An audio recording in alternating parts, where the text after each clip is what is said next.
waaw damaa gis ci yow sellaat baax parce que yonent bi daa Alaaji Maalik maam Alaaji Maalik ay sa maam sa baax Maalik moo yaatal sama maam Seex Yirim ñu man Tiwaawan sa fiyatu aroon moo ko soxna Njaay kon su ma dee teewlu kaay maa nga jaay yow yàlla na yàlla guddal sa fan parce que yonent bi Salima la nekk fii yow sëñ Mansour yàlla na yàlla guddal sa fan si Malick moo tax ma ne xoolal sëñ Mansour neexul leeram waaw walaay sëñ Mansour neexul leeram waaw kenn sëñ Mansour neexul leeram si Malick yàlla na yàlla guddal sa fan. Merci Moussa. J'étais là, on reprend un peu le débat. Merci Moussa. Voilà, j'étais là pour une question.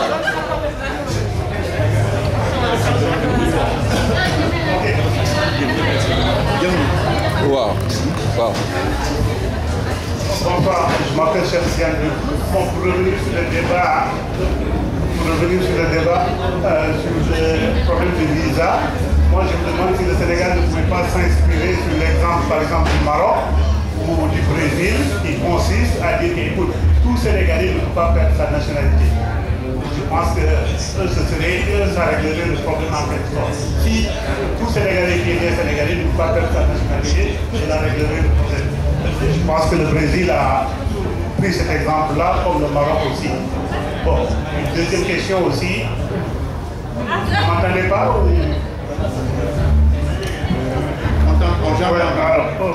Bon, ma deuxième question, j'ai pris le train en marche, je n'ai pas suivi votre débat, mais je ne pensez-vous pas que l'éducation est la première solution pour tous ces problèmes que l'Afrique est en train de rencontrer, oui ou non? Deux questions encore, on m'a demandé de faire le chat tout à l'heure. Ils m'ont demandé, donc je prends 2-3 questions encore, vous répondez d'abord. Oui, d'accord. D'accord. La question d'éducation est une question fondamentale. Parmi les problèmes de l'Afrique du Sud, il y a la question de l'éducation. Parce que qui était à l'école jusqu'à présent en Afrique du Sud, c'était les Blancs. Aujourd'hui, le directeur du FINIAP en Afrique du Sud, qui est un Sénégalais, m'a dit que pour recruter des cadres moyens du FINIAP, il est à Johannesburg, mais pour recruter des cadres moyens du FINIAP, il est obligé d'aller au Zimbabwe ou bien d'aller au Mozambique pour les recruter. L'Afrique du Sud, producteur d'or, producteur de diamants, etc., producteur très très riche, pays très très riche, ne peut pas garantir à une institution des Nations Unies le recrutement de cadres moyens. Je ne parle même pas de cadres supérieurs, mais de cadres moyens. Ils sont obligés d'aller au Zimbabwe ou bien au Mozambique ou bien en Afrique.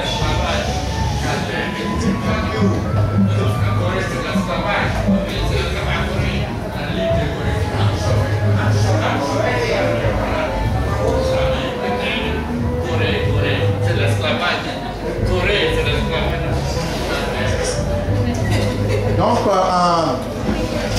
le problème de l'éducation, si ce problème se pose au niveau de l'Afrique du Sud, à plus forte raison dans les pays tels que le Sénégal et dans les pays tels que le Burkina Faso. Et nous considérons que c'est une priorité de mettre beaucoup d'argent dans l'éducation nationale. Et Abdoulaye disait qu'il y a des 40% du budget de l'éducation du Sénégal qui est investi, c'est qui était faux. Ce dont on a hérité, ça dit des universités qui commencent l'année au mois de mai. Les étudiants ont commencé à aller en classe il y a un mois. Comment nous allons rattraper les autres? Et tout ça, c'est la politique, une politique léthargique qui fait qu'aujourd'hui, nous n'avons pas les résultats qu'on devrait avoir dans les populations. Et je suis d'accord avec vous, c'est une priorité, c'est la priorité des assises nationales, c'est la priorité que nous accordons en tant que à l'éducation nationale. Encore 3 questions, ici, là et derrière. Ok, moi c'est Sow Adama de Stuttgart. En fait, c'était pour avoir amener une petite contribution et en même temps répondre à ce que M. Ndiaye disait tout à l'heure et poser une question. Ok, la première contribution, je reviens sur ce que M. Badji venait de dire. Vous avez dit ce qui est difficile pour nous, les gens de la diaspora, d'avoir des gens ou des politiques de notre pays qui viennent nous rendre visite. Sincèrement, c'est très difficile d'avoir ces genres de choses. Parce que, comme vous le voyez, la plupart des gens qui nous rendent visite, ce sont des gens, soit c'est quelqu'un qui veut être président, quelqu'un qui veut être je ne sais pas quoi. Ce sont les gens qui nous rendent visite. Mais les gens du peuple, ceux qui sont élus par le peuple, qui se déplacent, comme l'a fait l'honorable député, c'est très rare. Et moi, je trouve que c'est un exemple pour toute l'Afrique. C'est-à-dire pour chaque pays africain, que ce soit le Mali, que ce soit le Sénégal, le Niger, Nigeria, ainsi de suite. Si on a des exemples comme ça, sincèrement, nous, les gens de la diaspora, qui nourrissons, entre guillemets, je peux dire, qui nourrissons, entre guillemets, une partie de l'Afrique. Parce que les Western Union que nous envoyons en Afrique, c'est cet argent-là qui nourrit en grande partie nos familles. Il faut qu'on soit sérieux et honnête.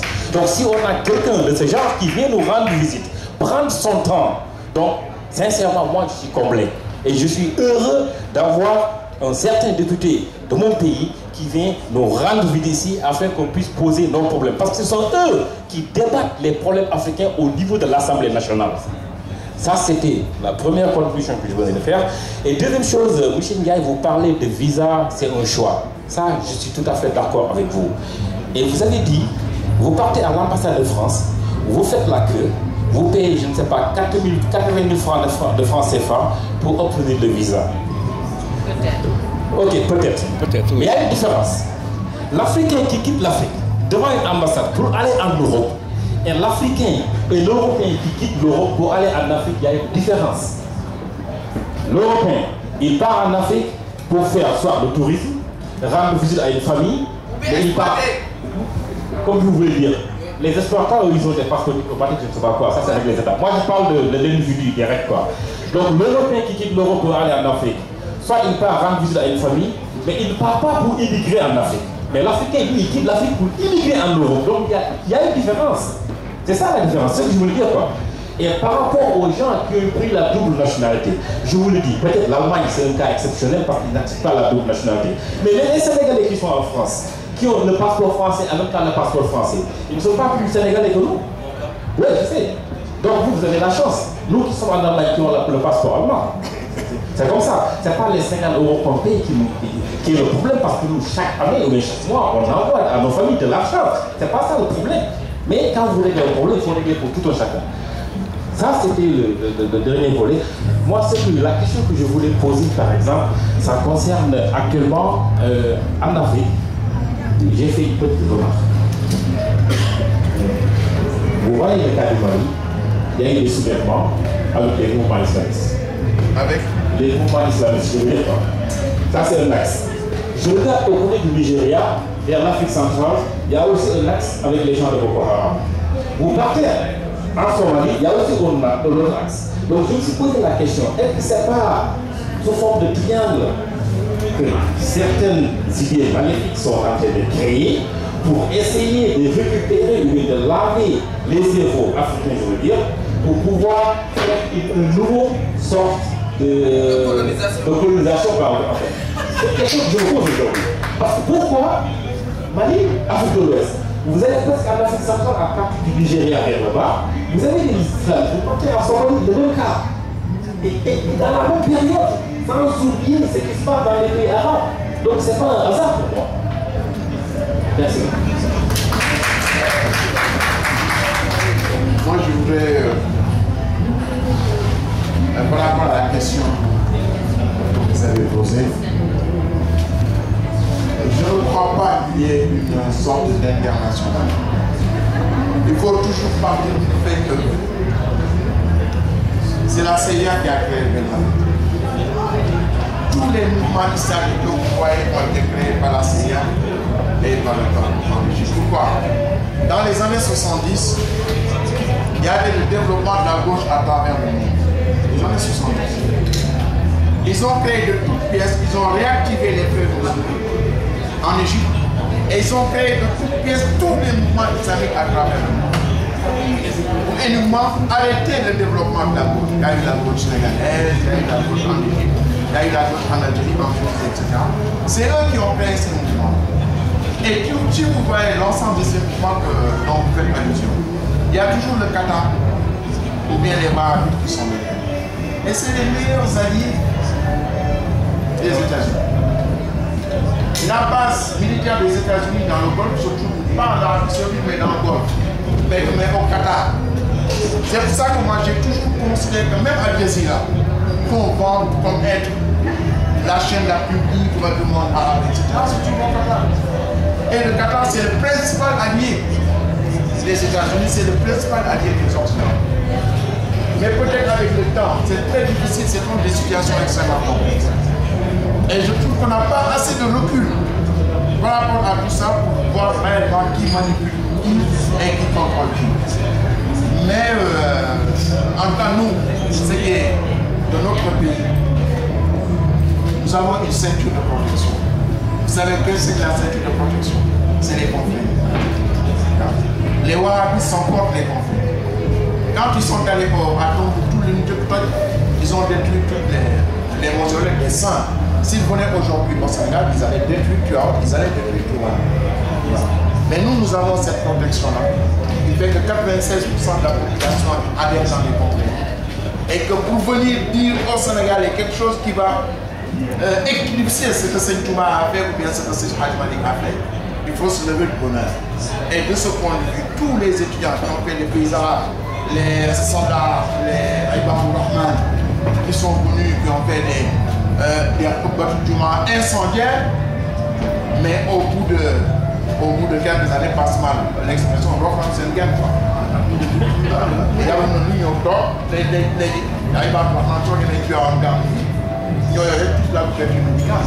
Alors qu'avant, gamme de Aram, gamme Pitala, il y a des formes, des théorisés, ils ne le font pas. Et ensuite, il ne faut pas abuser l'islam. Ces gens-là, pour moi, ce n'est pas des musulmans. Tu sais, moi, j'ai fait 27 ans en Arabie Saoudite. J'étais au cœur du wahhabisme. Et durant tout le temps que j'étais là-bas, durant tout le temps que j'étais là-bas, j'ai bien étudié le wahhabisme.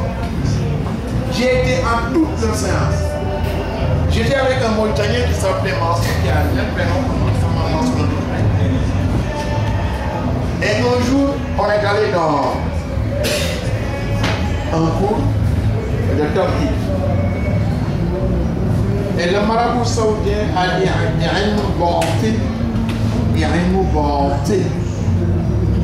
c'est-à-dire que Aïmou Batin, il n'y a pas de c'est Batin, moi, l'air. Et il a commencé à développer, le gars il s'est levé, il m'a dit, moi je ne peux pas supporter ces noms-là, je m'en vais. Le lendemain, je vais à la vie. Je lui dis, tu as tort. Il me dit, pourquoi? Il dit que tôt ou tard, ces gens-là viennent manger. Donc au moment où nous sommes ici, il faut qu'on les comprenne, qu'on les étudie chez eux, pour savoir quelle est leur idéologie, pour qu'on soit immunisés. Le jour où ils viendront en Mauritanie ou bien ils viendront au Sénégal, qu'on soit immunisés et qu'on sache de quoi il s'agit.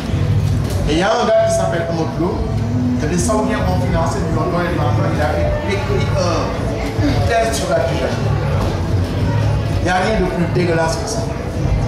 Mais ce gars, il vient, il entre au Sénégal, les Saoudiens lui donnent des milliards, il commence à faire ses coupes au niveau de Yaritani.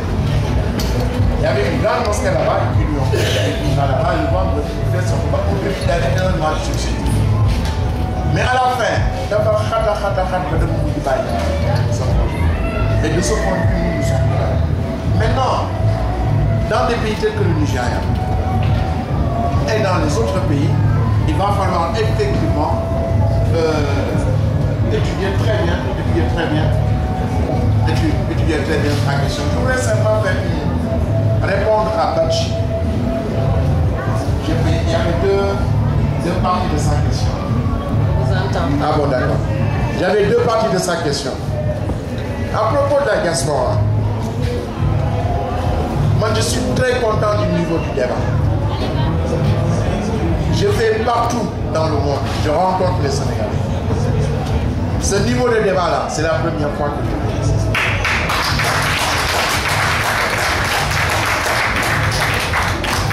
Ça veut dire quoi?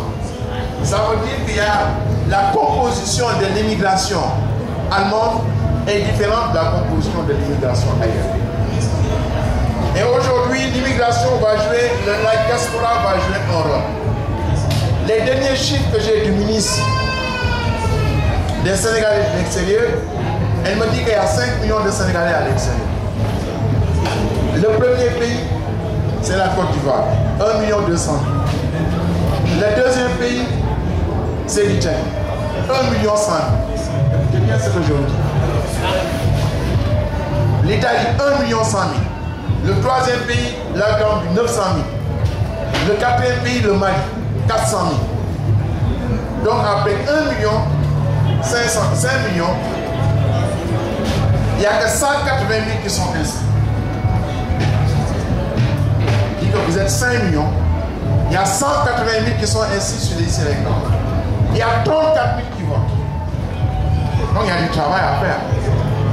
Mais par contre, du point de vue de votre contribution, vous transférez la moitié du budget du Sénégal. Vous transférez 1200 milliards de francs CFA par an. L'aide au développement, tout réuni, c'est 400 milliards. Donc vous transférez 3 fois ce que la Banque mondiale, le Fonds monétaire, la France, la Grande-Bretagne, les États-Unis donnent au Sénégal. Vous.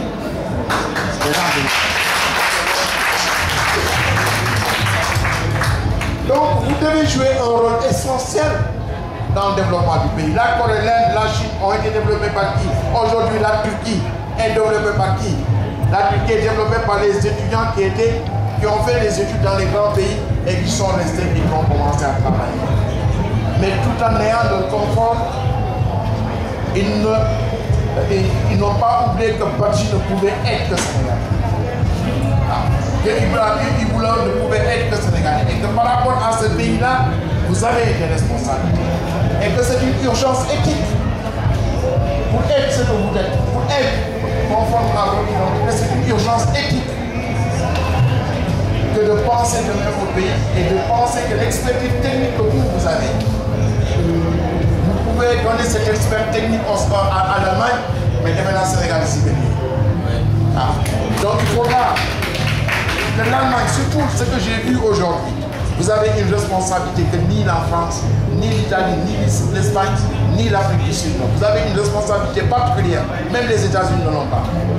Et que par rapport à ça, il faudra commencer à vous impliquer sur des projets humanitaires, à vous impliquer sur des projets de ressources humaines, à vous impliquer sur des projets sociaux.